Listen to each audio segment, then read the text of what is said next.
A lot of games are played in professional baseball. In Japan, it's 143 games a year. In Korea, 144. And in MLB, 162. And if your team's putting a good product on the field, you don't mind one bit. But if they're not, over 100 games of disappointment and frustration is a lot to put up with. For some people, it's too much, so they stop going to the ballpark, stop tuning in, stop caring. It's even worse when your team isn't trying to win, for a whole year, or sometimes for several years. The most loyal and patient fans will be able to sit through it while their team loses on purpose in the present to build into a contender in the future. But most fans don't have that much patience, and with so many other sports and other forms of entertainment around, these rebuilding teams often play in front of mostly empty stadiums. Naturally, the league doesn't want to see this. They want to keep fans in the stands, even in a losing season, so they need a way to keep the fans' interest.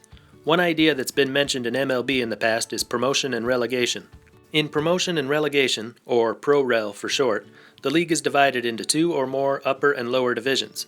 The bottom teams in the upper division, could be 1, 2, or 3 teams, have a playoff with the top teams from the lower division.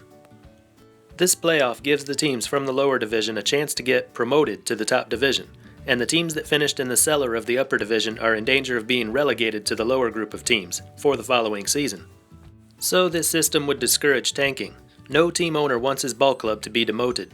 They'll at least do enough to try and avoid the cellar. Right now, there's no difference between being the worst and being the 4th worst. The idea has been floated around in Japan before too, but not for that reason. Tanking's not really a thing there. NPB's closest competitor in Japan is J-League, the country's professional soccer league. Pro-rel is used in J-League. 56 teams are divided into 3 levels, J1, J2, and J3.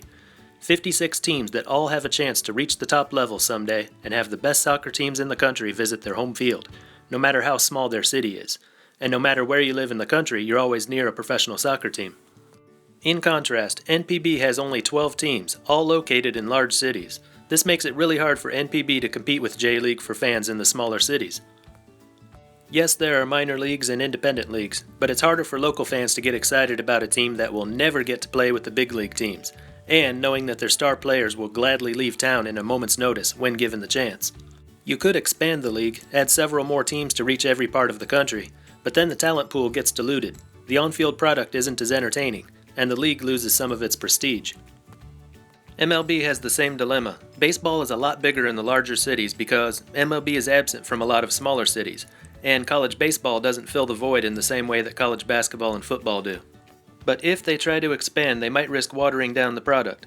We've already seen cases where the worst teams in Major League look like AAA teams. The problem gets even worse when you add more teams. So promotion and relegation is thought of as a possible solution to that problem. Say you add 6 expansion teams. Now you have 36 total, but only the top 20 get to play in Major League Baseball. The other 16 play in a lower division, or possibly 2 8-team divisions, so there are 3 levels of competition.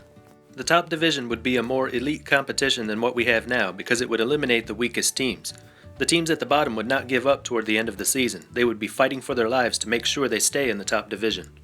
And the teams at the top of the lower division would have something to cheer about at the end of the season, as they'd have a chance to move up.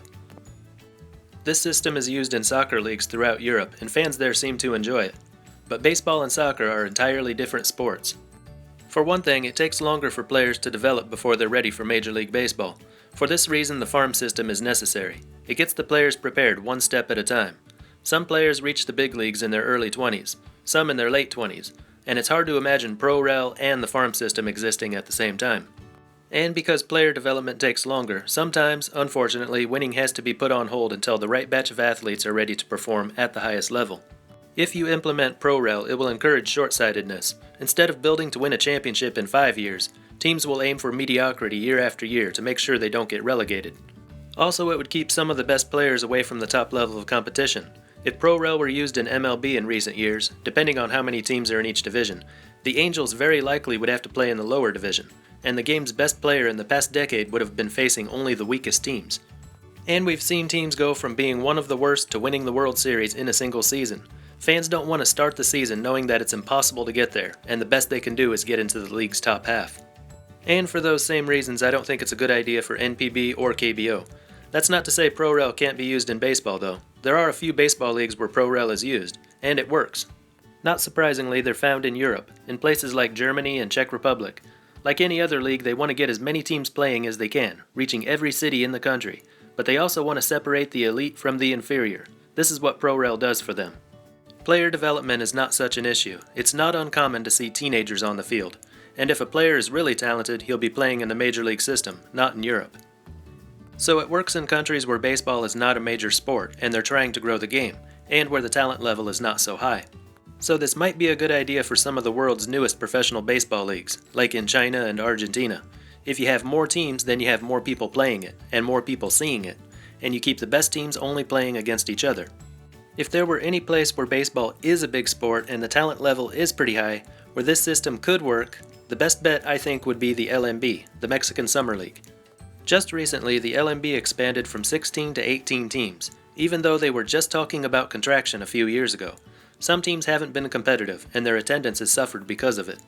If their aim is shifting from a leaner, more competitive league rivaling the Winter League to a larger league rivaling MLB in size, they might want to consider Pro-rel. The LMB is a certified AAA league. If they start adding too many teams, they have to add less talented athletes, and they risk losing that status. By splitting into upper and lower divisions, they can maintain AAA level strength at the top and give the teams at the bottom something to play for. And that's the way I see promotion and relegation in baseball. A good system for smaller leagues in places where baseball is trying to gain a following.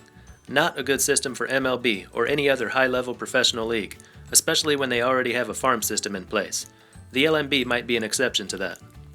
Let us know what you think in the comments. And that's all for this one. Until next time, this is Baseball International. See ya.